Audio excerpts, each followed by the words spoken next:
Merah, sudah agak sepi, orang pulang. Kami mampir ke rumah makan Ampera untuk makan siang. Cuman udah bersorean makan siangnya. Sudah. Makan. Ternyata pada saat kami sedang makan, kami nggak tahu nih. Ada beberapa jamaah, mungkin mobilnya belum bergerak, kan nyari temen.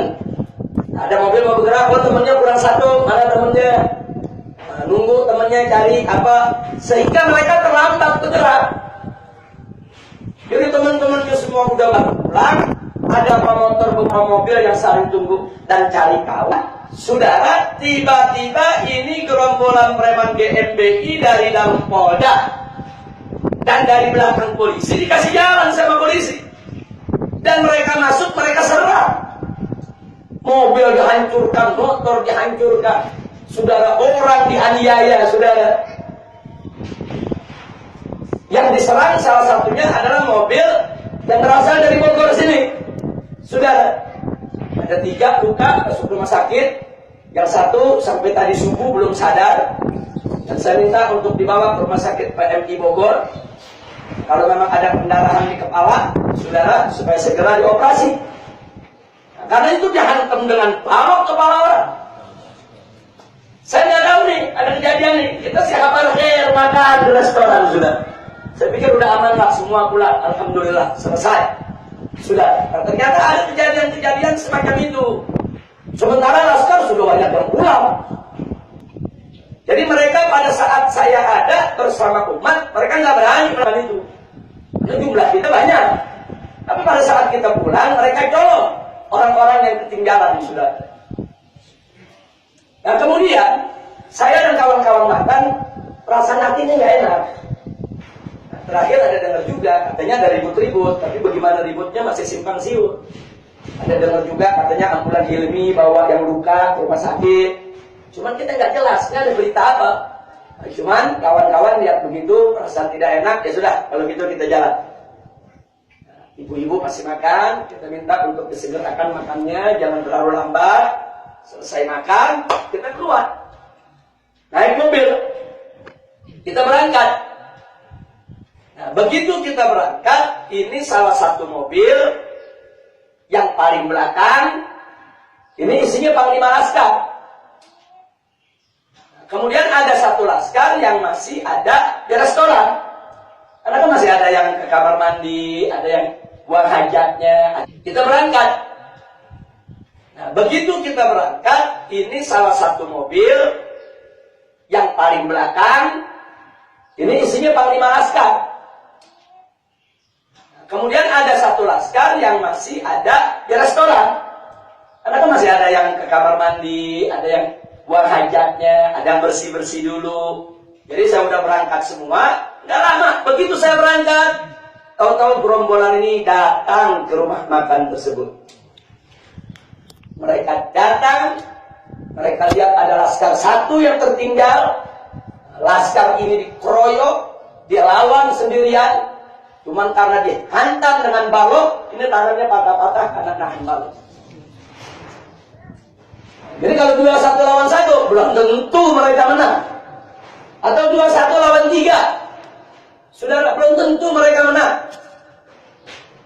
Jadi saat itu ada beberapa masyarakat yang membantu, menolong saudara, dan mereka tidak tahu kalau dalam mobil masih ada panglima.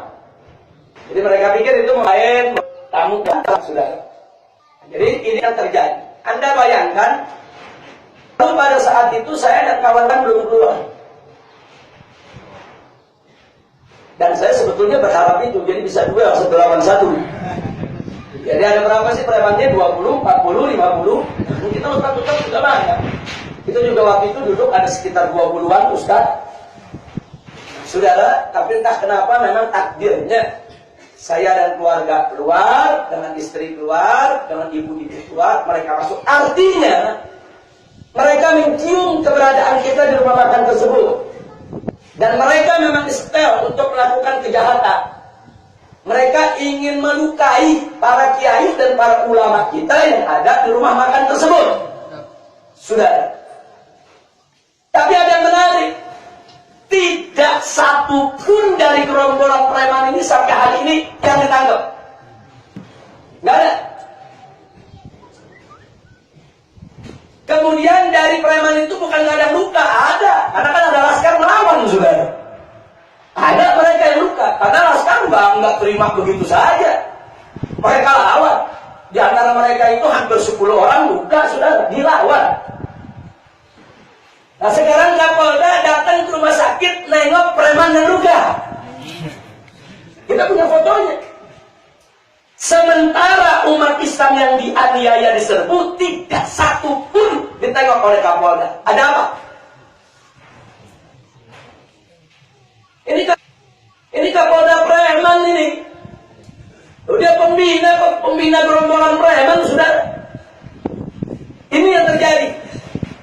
Nah, inilah yang akhirnya membuat umat Islam marah. Akhirnya semalam kantor-kantor GMPI di beberapa daerah dibakar oleh umat Islam. Di Garut dibakar, di Tasik dibakar, di Ciamis dibakar, di Bekasi dibakar, dan di Ciampea tadi jam 3 pagi sebelum subuh juga dibakar. Allahu Akbar. Sekarang begitu dibakar, kalian kabut Polda, tangkap dan ngebakar. Di Ciampea 5 warga masyarakat sudah ditangkap. Cepat betul mereka kalau tangkap umat Islam, sudah.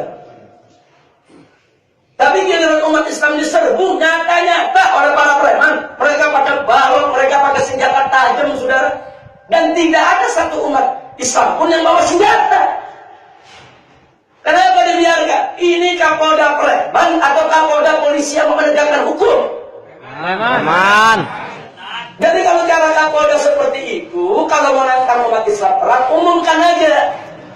Umumkan, saya Kapolda Jawa Barat menantang umat Islam untuk perang. Kita terima tantangannya. Takbir. Allahu Akbar.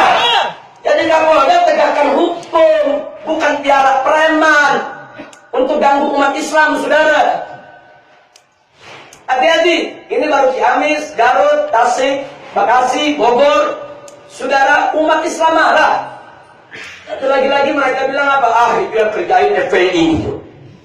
Jadi mereka ingin kecilkan masalah, dipikir yang marah cuma FPI, saudara. Yang terluka ini bukan hanya FPI, ada ustadz, ada kiai, ada umat Islam yang nggak terlibat dalam organisasi apapun. Mobil mereka rusak, motor mereka rusak, orang mereka lukai. Sampai pagi ini ada yang belum sadarkan diri. Ini kan kejahatan, ini pidana. Lah kok preman-premannya nggak ditangkap? Kapolda kan kenapa sama preman-premannya? Emang anak buahnya, saudara. Karena itu kalau Kapolda tidak mau menangkap mereka, saudara, saya ajak umat Islam untuk mencari mereka. Siap perang? Siap. Siap jihad? Siap. Siap bela Islam? Siap. Takbir. Allahu Akbar.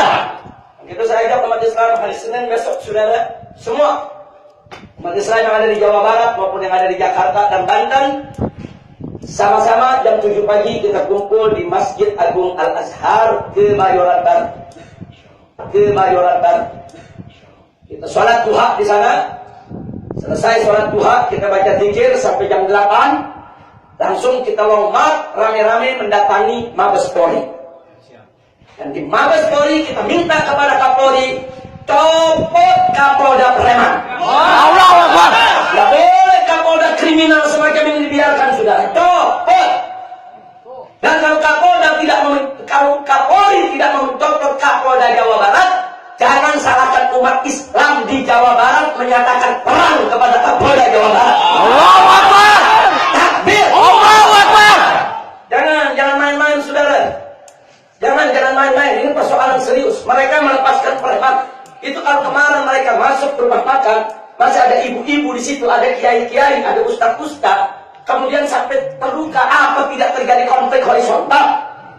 Apa tidak membahayakan NKRI? Kok polisi jenderal, saudara, piara preman sok jago? Saudara, dipikir santri takut kali? Dipikir umat Islam takut kali, saudara? Saya tanya semua yang ada di sini, berani lawan preman? Berani. Takbir. Allahu Akbar. Maka itu saya minta jamaah yang ada di sini dalam 1-2 hari ini tolong koordinasi dengan FPI Bogor Raya. Di sini ada Habib Hasan, begitu juga ada Habib Y dan lainnya. koordinasi tolong juga dengan para ulama-ulama yang ada di Bogor untuk mendatangi Kapolres Bogor, ya Pak. Karena 5 warga tadi pagi ditangkap oleh Kapolres Bogor dituduh sebagai pembakar daripada markas GMBI. Dan kita sudah kirimkan pengacara FPI sudah mendampingi sejak subuh tadi. Sampai saat ini masih mendampingi. Kami memastikan jangan coba-coba 5 warga masyarakat tersebut dianiaya atau disiksa oleh polisi, ya. Nah, itu saya minta tolong para kiai yang ada di Bogor, para ulama, para santri, majelis taklim, pondok-pondok pesantren bersatu, saudara. Umpamanya besok pagi rame-rame datangi Polres yaitu Kabupaten Bogor, minta jaminan, jangan coba-coba ada penganiayaan terhadap umat Islam, dan jangan coba-coba main tuduh kalau tidak ada bukti. Kalau memang 5 ini dianggap pembakar, mana buktinya? Siapa saksinya?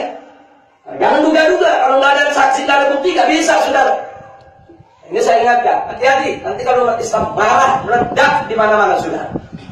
Anda bisa bayangkan kalau kemarin ada habib kita, ustadz kita, kiai kita, yang kemudian bertempur lawan mereka, luka, apalagi mati. Kira-kira negara kacau deh. Kacau.